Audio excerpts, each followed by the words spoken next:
يا أبا الحسن يا موسى بن جعفر أيها الكاظم يا ابن رسول الله. أعوذ بالله من الشيطان الرجيم. بسم الله الرحمن الرحيم. والحمد لله رب العالمين، وصلى الله على سيدنا محمد وأهل بيته الطيبين الطاهرين. اللهم صل على محمد وآل محمد وعجل فرجهم. بسم الله الرحمن الرحيم. الذين ينفقون في السراء والضراء والكاظمين الغيظ والعافين عن الناس والله يحب المحسنين. آمنا به. صدق الله العلي العظيم. Allah subhanahu wa ta'ala tells us in Surah Al-Imran, the 3rd chapter of the Holy Quran, that we should hasten and rush towards His forgiveness. He tells us that He has prepared His forgiveness for those of us who practice taqwa. Allah then tells us that He has prepared His forgiveness for those of us who spend in His way, both while in ease and in difficulty. And He has prepared His forgiveness for those of us who swallow our anger and forgive those who have wronged us. Finally, He tells us that He loves those of us who do good deeds. Today I would like to focus specifically on the aspect of swallowing the anger and practicing patience, and I would like to talk about Imam al-Kadhim, who is the perfect guide for us when it comes to wanting to suppress our anger. The word kadhim comes from the word kadham, which is an Arab word used for when the Arabs used to fill containers and seal them to such an extent that nothing could escape. Imam Kadhim was this person who would never let his anger bubble up. He would never allow his anger to overcome him, and he would always practice patience. He lived in a time where there were so many oppressive rulers like Mansur and Harun. He witnessed incidents like the incident of Fakh, where hundreds of his supporters were killed, where children of his supporters were killed, to such an extent that their heads would be scattered over the city of Baghdad, and as he would walk he would have to step over these heads. He witnessed the persecution of oppression of his followers. However, he never let his anger overcome him. He always practiced patience. There's one incident in which a servant in his house would carry boiling hot water and would accidentally spill it upon the Imam. Now let us imagine what would happen in this situation if it were us. We get angry over such petty situations in our lives. We fight over such little things, but the Imam, when his whole body was burned, would practice patience. This servant, in fear of the reaction of the Imam, would say Bismillah ar-Rahman ar-Rahim, and he would recite this ayat of Surah Al-Imran. When he would reach the word wal-Kadhimin al-Ghayza, the Imam would say, surely I have suppressed my anger. He would then say wal-Afina anil nas, and the Imam would say, surely I have forgiven you. Wallahu yuhibbul muhsinin, and the Imam would say, I have freed you for the sake of Allah. Imagine this, the Imam is burned fully, and he doesn't just suppress his anger, he does not just forgive the person, he in fact rewards him and frees him because of the love of Allah. This is what the Imam tries to teach us, and this is how we should live our lives.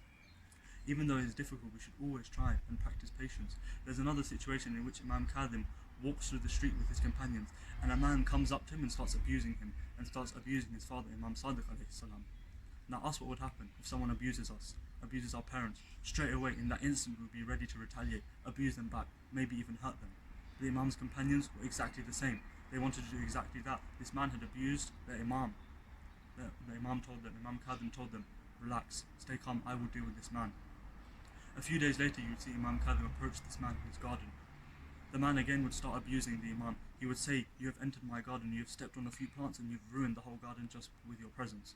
Imam Kadhim again, he would stay calm. What would he say? He would ask the man, how much money have you spent building this garden? The man would say 200 dinars. Then Imam Kadhim would ask, how much do you expect to earn from this garden? The man would say 100 dinars. Straight away Imam takes a pouch out of his pocket and gives him 300 dinars. The man falls to the floor, begging for the Imam's forgiveness, apologizing. But that's not the point. Look how Imam deals with this situation. Look how he practices patience even when the man abuses. Even when he was burnt, he practices patience. Why? Imam does this because he knows that Allah loves those of us who suppress our anger. Allah has prepared His forgiveness for those of us who suppress anger. And the Imam knows that being a person who carries the trait of becoming easily angered is a terrible trait. Imam Sadiq alayhi salam would say that anger spoils faith like vinegar spoils honey. He would say anger is the key to all evil. Imam Ali alayhi salam, when guiding his companions about anger, would say at the start it's insanity, but at the end it's remorse. How true is this? That anger is the key to all evil. At the start it's insanity. When we are overcome by anger, we think of nothing but exacting revenge, but paying the person back, but fulfilling and getting rid of this anger. But what does it lead to? Most of the time it leads to remorse. How many times have we been in a situation where maybe we've done something while in anger, but later we've regretted it? How many times have we maybe had a little argument with our parents and it's escalated, and in our anger maybe we've raised our voice, we've insulted, we've hurt them, we've said something we regret, and later we feel the pain. How many times have we been in a situation with our friends, with our siblings, where maybe we've had a little disagreement, and maybe we've said something in our anger, maybe we've hurt them, and we've ruined a relationship that later we will regret so many times. That is why we have to practice, like Imam al-Kadhim, suppressing our anger. Even though it is difficult, the Prophet ﷺ would say, the strongest person is not he who can lift the heaviest weights. It is the one who, when his soul, it is the one who can control his soul when in the state of anger. Why does the Prophet say it? Because the anger will always overcome us, and suppressing it is so difficult, but it's a trait that we must try and possess. The Prophet advises us, he tells us, the angry person should always stay quiet. He tells us, when a person is angry, we should splash his face in cold water. The Imam would guide us into how to suppress anger. They would say things like, when you are angry, recite 10 salawats. When you are angry, do wudu. When you are angry, recite 2 rakat salah. Why? Because this attribute of staying calm, of practicing patience is so important in the religion of Islam. We should look to the Imams for inspiration, for guidance. We should look to the Ahlul Bayt, and no more so than Imam Musa al-Kadhim. He saw so much oppression in his life. He underwent so much persecution. The Imam spent over 15 years of his life being moved from prison to prison, being tortured. But you know what he said when he entered that first prison? He said to Allah, Ya Allah, I have asked you all my life that you give me a place where I can worship you alone. Thank you for this opportunity. The Imam in prison being tortured after all he has seen, thanks Allah, practices patience and suppresses his anger.